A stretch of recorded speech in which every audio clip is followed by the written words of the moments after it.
رسميا ابو الصحاب محمد صلاح هينتقل الى فريق اتلتيكو مدريد ولمده 3 سنين. هو فعلا الكلام ده صح يا جدعان؟ ومحمد صلاح هينتقل لفريق اتلتيكو مدريد الاسباني.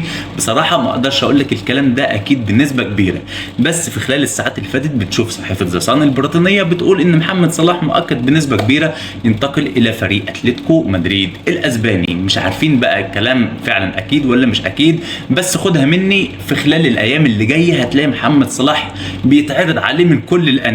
ممكن تلاقيه في الدوري الامريكي، الدوري السعودي، دوري ايطالي، دوري انجليزي، بص دوري اسباني، اي دوري مصري، كل حاجه ممكن تحصل خلال الايام اللي جايه. بس اكيد لحد دلوقتي محمد صلاح هيروح فين محدش يعرف الحته دي بصراحه يا جدعان، عشان ما نطبلش ونهر على الفاضي. صحيفه ذا صن صديقي في ناس كتير بتقول ان اخبارها ساعات بتكون صحيحه على عكس الناس التانيه اللي بتقول في بعض الاوقات بتكون كاذبه.